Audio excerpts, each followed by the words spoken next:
Hai teman-teman semua, di sini saya akan melanjutkan materi sebelumnya ya terkait bagaimana kita dapat menciptakan ya pengukuran kinerja media sosial.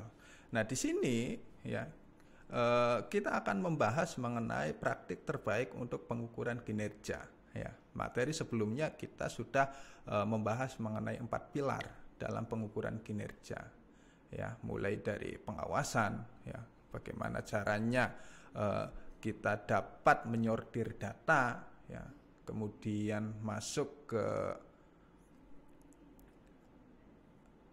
pengukuran ya, bagaimana caranya kita dapat mengukur yang teliti, kemudian hal-hal yang penting yang harus kita ukur. Nah, kemudian yang ketiga kita sudah masuk ke dalam analisis ya. Jadi hasil pengukuran tadi kemudian kita analisis ya secara kuantifikasi ya, kemudian yang terakhir kita laporkan.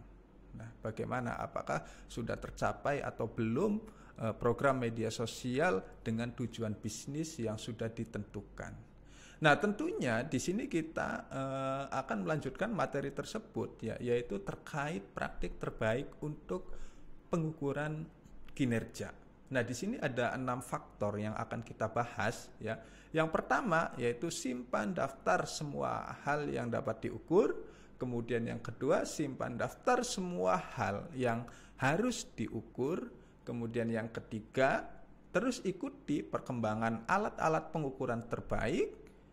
Selanjutnya, pastikan netralitas karyawan yang diberi tugas pengukuran program media sosial. Yang kelima, kaitkan semua hal yang diukur dengan tujuan bisnis. Kemudian yang keenam, uji coba, ukur, pelajari, adaptasi, dan ulangi kembali. Nah, yang pertama ya, itu terkait simpan daftar semua hal yang dapat diukur. Ya, jadi tentunya faktor-faktor untuk mengukur kinerja media sosial, nah itu banyak indikatornya ya. Teman-teman tulis aja semua apa saja indikator-indikatornya ya. Bisa dari jumlah followers Twitter misalkan, kalau misalkan kita pemasaran menggunakan Twitter ya, terus volume update perharinya itu berapa, volume tweet masuk perharinya itu berapa, kemudian misalkan kita menggunakan pemasaran media sosial melalui Facebook ya, kita lihat jumlah penggemarnya itu berapa, terus jumlah like perharinya berapa, update perharinya berapa, kayak komentar perharinya itu berapa ya, semuanya kita catat apa saja indikator-indikatornya ya.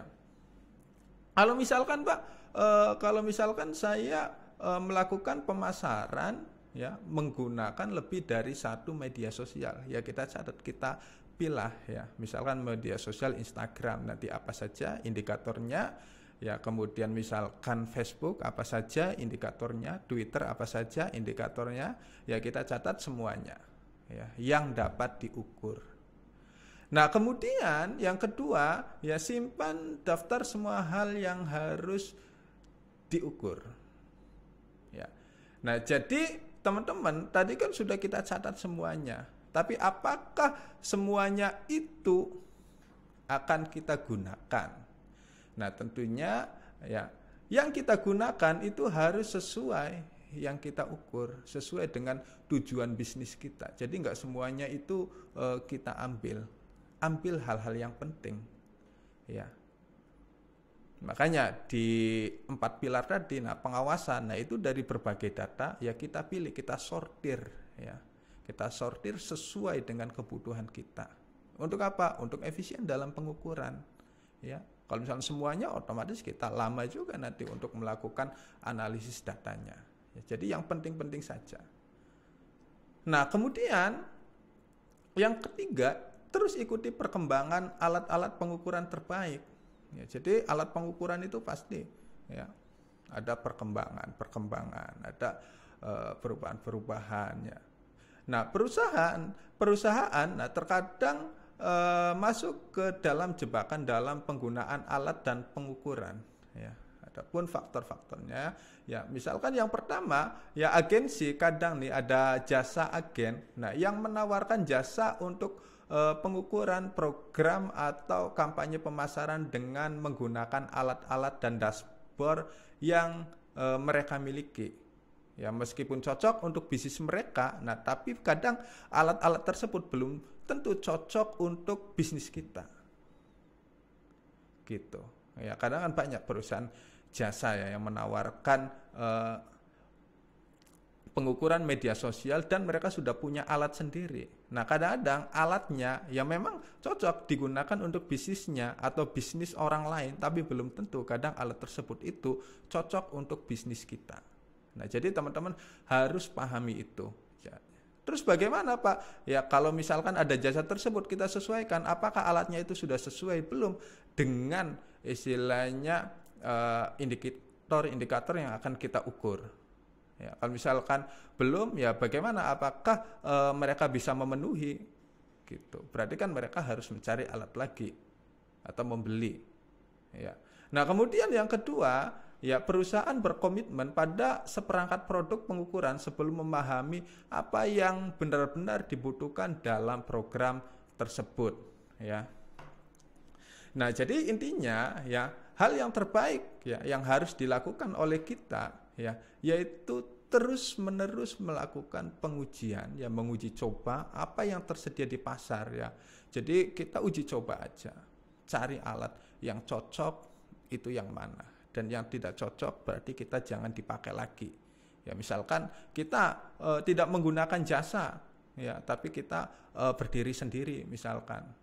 Nah, kita cari alat media pengukurannya. Misalnya alat ini nggak cocok, berarti ya wis kita cari alat yang lain. Kira-kira sekiranya yang cocok, nggak cocok lagi, kita cari lagi. Sekiranya itu cocok untuk pengukuran kinerja media sosial. Nah, kemudian yang keempat, pastikan netralitas karyawan yang diberi tugas pengukuran program media sosial. Ya, jadi objektivitas dalam praktik pengukuran kinerja media sosial itu sangat penting, teman-teman. Ya, menugaskan pengukuran kepada seseorang yang berkontribusinya ya tidak menjadi inti keberhasilan ya, dan dapat membantu untuk menghindari konflik kepentingan yang merugikan. Ya, jadi dalam pengukuran ini, nah ini harus netral ya, jangan istilahnya terlalu subjektif ya. Nah, karena apa? Karena kita untuk mendapatkan hasil yang objektif, yang netral ya, dan tidak merugikan salah satu pihak gitu. Nah, kemudian yang kelima itu kaitkan semua hal yang diukur dengan tujuan bisnis ya. Jadi indikator-indikator itu kalau bisa kita kaitkan dengan tujuan bisnis itu sudah sesuai apa belum. Ya, setiap data yang dikumpulkan harus mengukur dampak aktivitas bisnis terhadap perilaku konsumen. Ya, bagaimana perilaku konsumen tersebut. Nah, kemudian jika apa yang diukur tidak memiliki pengaruh pada tujuan bisnis, maka mungkin kita mengukur hal yang salah. Nah, makanya penyortiran itu perlu. Ya, untuk mendapatkan hal-hal yang penting, indikator-indikator yang sesuai ya, dengan perilaku, misalkan hubungannya dengan perilaku konsumen ya, dan tujuan bisnis perusahaan. Nah, kemudian yang keenam, uji coba, ukur, adaptasi, ulangi kembali. Jadi seluruh program media sosial digerakkan oleh percobaan. Ya, awalnya kita uji coba dulu aja. Kemudian kita adaptasi, setelah dicoba kita adaptasi, ya, kemudian dilakukan pengulangan ya dengan fokus pada yang berhasil. Misalkan salah, misalnya ini nggak cocok, ya udah tidak usah digunakan. Ya kita cari yang istilahnya mengarah pada tujuan bisnis perusahaan, ya, yang mengarah ya agar hasil istilahnya pemasaran media sosial itu mendapatkan hasil yang baik. Ya, mungkin ini saja yang dapat saya sampaikan, kurang lebihnya wabillahi taufiq wal hidayah. Wassalamualaikum warahmatullahi wabarakatuh.